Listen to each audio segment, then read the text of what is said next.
కార్మిక కర్షక ఐక్య దినోత్సవ స్ఫూర్తితో కేంద్ర సర్కార్పై పోరాటాలు నిర్వహిస్తాము.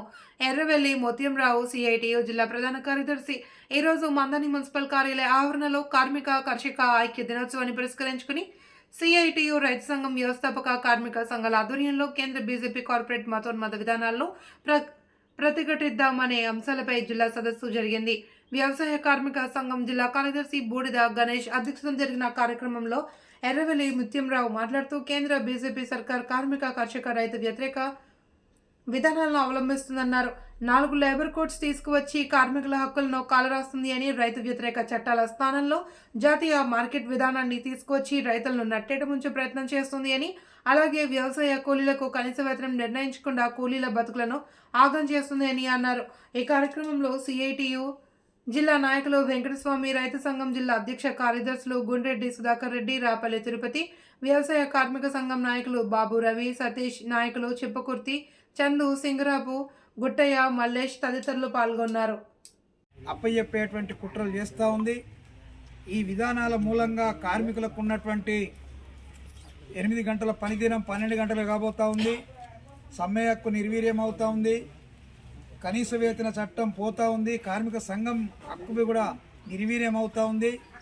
అదేవిధంగా రైతులకు కనీస మద్దతు ధర కల్పించాలనే డిమాండ్ను పక్కకు పెట్టి ఉన్న వ్యవసాయ భూములన్నీ కార్పొరేట్లకు అప్పచెప్పడం కోసం నిర్ణయం చేస్తూ ఉన్నారు. అట్లాగే వ్యవసాయ కూలీలకు వేతనాలు పెంచాలని, పని రోజులు పెంచాలని చేస్తున్నటువంటి డిమాండ్ను కూడా పట్టించుకోవట్లేదు.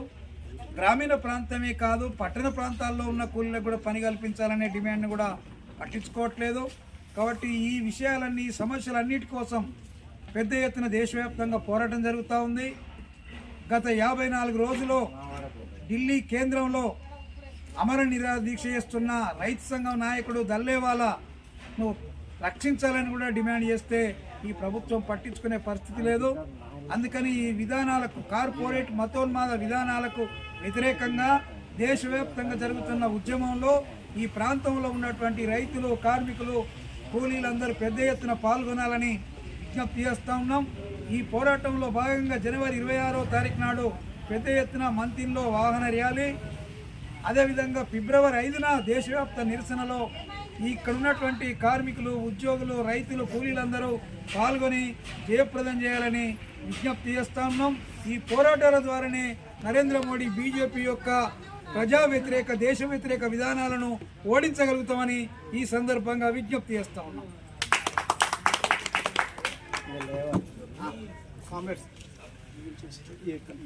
కార్యక్రమం ముగిసింది. మున్సిపల్ కార్మికులు ఉండి మిగతా సంఘాల నాయకులు వెళ్ళాల్సి. ఇప్పుడేం లేదు. బీజేపీ ప్రభుత్వం 3 రైతు వ్యతిరేక చట్టాలు తీసుకురావడం జరిగింది. దానికి సంవత్సరం పాటు ఈ దేశంలో రైతులు, కార్మికులు పెద్ద ఎత్తున ఈ నల్ల రైతు చట్టాలు రద్దు చేయాలని చెప్పి పెద్ద ఎత్తున పోరాటం జరిగింది. దాదాపు ఆ పోరాటంలో 700 మంది రైతులు, రైతు సంఘాల నాయకులు చనిపోవడం జరిగింది. ఈ యొక్క పోరాటానికి బీజేపీ ప్రభుత్వం దిగొచ్చి ఒక ప్రధానమంత్రి క్షమాపణ కోరుతూ ఈ చట్టాలను పార్లమెంట్లో రద్దు చేసేటువంటి పరిస్థితి మనందరికీ తెలుసు. అదేవిధంగా ఈ దేశంలో ఉన్నటువంటి ప్రభుత్వ రంగ సంస్థలను అప్పనంగా అమ్ముతూ ఈరోజు అనేక పరిశ్రమలు కానీ, ప్రభుత్వ రంగ సంస్థలు కానీ ప్రైవేట్ పరం చేస్తూ ఉన్నత వర్గాలకు, పెట్టుబడిదారు వర్గాలకు ఊడిగా చేస్తున్నటువంటి పరిస్థితి నరేంద్ర మోడీ ప్రభుత్వం ఉంది. ఈరోజు అన్ని ప్రభుత్వ రంగాలు ప్రైవేట్ పరం చేస్తూ లాస్ట్కు రైతులు పండించుకునే భూముల మీద కూడా ఈ యొక్క పెట్టుబడిదారుల కన్ను పడింది. రైతులు సాగుచేస్తున్న భూములను లీజు తీసుకొని ఈ ప్రాంతంలో ఆహార ధాన్యాలు కాకుండా వాణిజ్యపరమైన పంటలు పండిస్తూ వాళ్ళ లాభాలు తీసుకురావడానికి విదేశీ పంటలు ఆహ్వానిస్తూ ఈ నేల విస్తరణ చేస్తూ వాళ్ళు తమ ధనార్జన ధ్యేయంగా పనిచేస్తూ ఈరోజు రైతులను కొట్టగొట్టేటువంటి ప్రయత్నాలు జరుగుతున్నాయి. ఆ విధంగా రైతు చట్టాలు స్థానంలో మళ్ళా ఈ బీజేపీ ప్రభుత్వం జాతీయ మార్కెట్ విధానాన్ని తీసుకొచ్చింది. ఇది చాలా ప్రమాదకరం. మనం ఒకవైపు స్వామినాథ్ కమిషన్ చెప్పినట్టు రైతాంగానికి కనీస మద్దతు ధర ఇస్తే ఈ యొక్క రుణమాఫీ అవసరం లేదు, ఈ యొక్క రైతు భరోసా అవసరం లేదు.